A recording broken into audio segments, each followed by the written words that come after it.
Alright, 5:35 p.m. August 11, 2025. Covers part 1. After share vlog. So, karong hapon wala ko actually nikaon ako gaganiya og Hansel duha ka buok. So bali nikaon ko 8 ka circles of Hansel.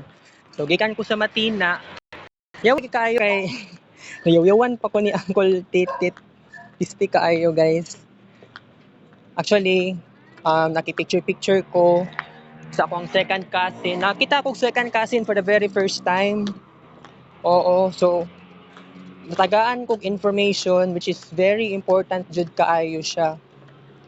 Tung ingato nga scenario. Pero I have to tell you guys no na this is a great transformation na nasinati na ako, na-experience na ako. By the way, kaganiya, ngadto mig gap farm ni mama. So, mao na one of the reason nga, no, wala akong nag-vlog. I mean, wala dili jud ko mag-vlog dito. Nayaw-yawan ko ng kultitit kay si Ate, kuan di ay si Ate Faye o katong si Uncle Darius. Uncle Darius mo to ako ang second cousin og ambot sa isa murag asawa ni Uncle Darius. By the way, murag na taas-taas ko namang oras kasukan pa ko ni Uncle Titit yawa nagyaw-yaw siya kay kuan daw basin mao daw tong maka-delay pud sa ilang lakaw.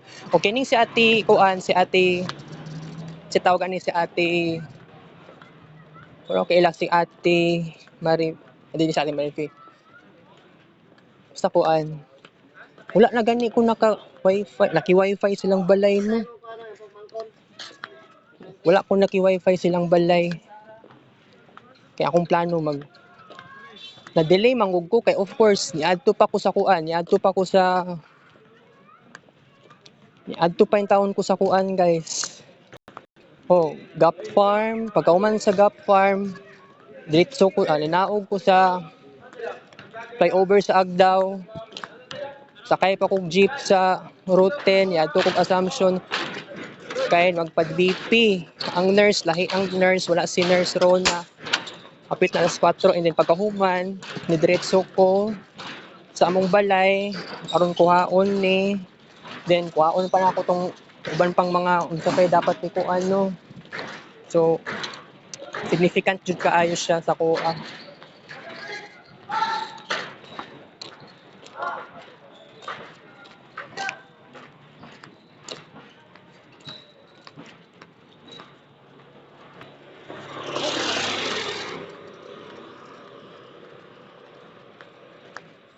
So pagkahuman sa kuan, uli kog balay.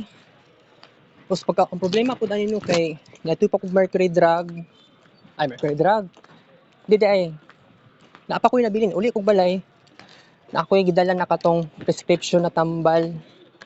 Which is bullshit kaayo.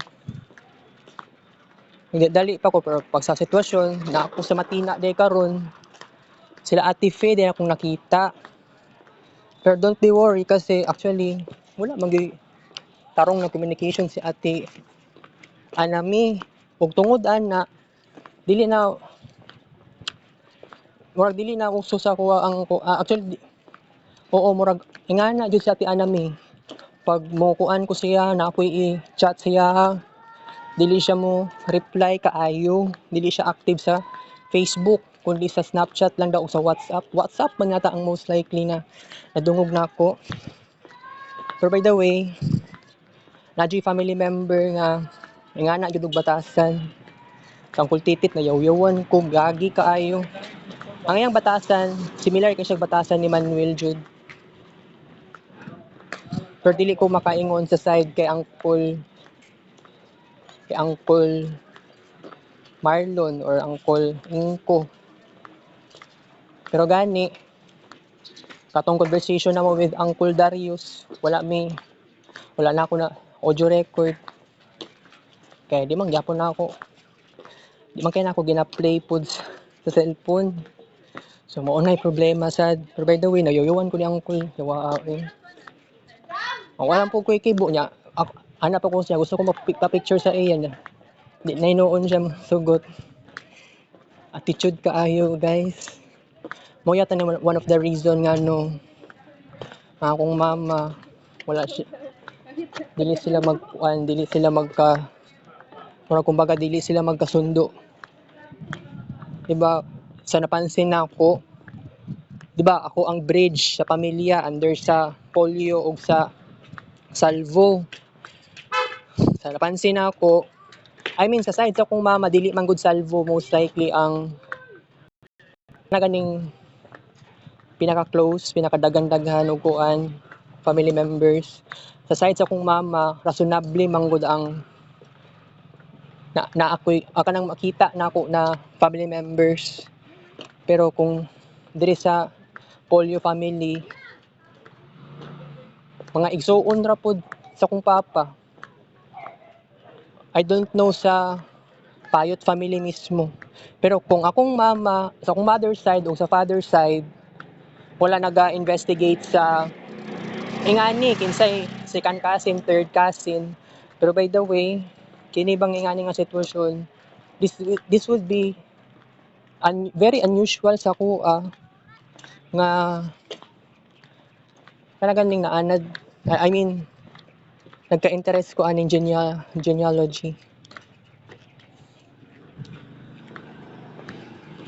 Ang ako alang jud karon, balag masuko na si Uncle Titit. Pasensyahin lang kay traffic man ang downtown. Dili nimo ma-deny ang ka-traffic. Niyaw-yaw siya sa kuha, pero ako wala jud ko nagpa-apekto, wala ko nasakitan. Kaya nga nabawasan na ang akong pagka-anxious. Nag-psychiatrist na ko. 'Di ba? Lahi dig batasan ning igsuon ni Manuel jud sa akong jud napansin. Ate Perla at si Titit Manuel, di pa ko sure sa ubang magsuon. Pero sa Ate Fe, nakita jud mi. Actually dugay naman. Nagkuhan man nga Ate Fe sa una pod nag-chat. Karaan kay na Facebook. Na-feel na sa akong napansin gisiraan niya akong mama. Pero sa akong pagka-remember karon, feeling na ako nalimtan na niya ng hingato nga scenario. Pero what if kung next year pag-graduate ko, magiging huyo kayo sa akin. Actually dagan na po, actually kailangan na ako i-expand tong about sa polio family. Katong si Uncle Darius, short lang kayo mong time sa conversation niya si Uncle Titit nagyaw-yaw. So ani ang may tabo, ikuan ako si kuan, mag-usisa, mag-imbestiga. No matter what happens, hindi ako titigil kasi mo man akong kagustuhan. Kagustuhan na ako na siya. Bored lang jud kaayo ko. Pero by the way karon is 5:43 PM. Perti pag yung sayuha. Sayo pag kinahuman ang conversation na akong plano pa naman magstay lang ko dito mga 1 ka oras lang, mag-charge yung cellphone, mag-upload. Dagan ko i-upload dapat sa YouTube. Sa mga niaging adlaw, sige ko og dula og Subway kasi I love Subway so much. Pero tungod sa dako sa gigabytes, mauna ang kahinaan. Pero sige, karon ang next ng mahitabo is moadto ko karon sa Mercury Drugs na lang sa muna, pero ang problema traffic, guys. Oo. Nagpunong ang sakyanan, traffic kaayo. Traffic ing downtown. Nya ako giagwanta lang nako, naka-survive lang ko, okay na. By the way, dagan ko dapat i-discuss. Pero by the way, nakaon naman ko cancel, so di na kay ko gutom, pero kailangan palagi ko mukpalit og biskwit to niya kay moinom pa ko propranolol. 6:40 PM. Kay 7 to 9 PM Toastmasters, so expected. Madayon ko niya sa Toastmasters. So you have to say goodbye na guys, kay mangita na usakyanan. Thanks for watching guys, love you all.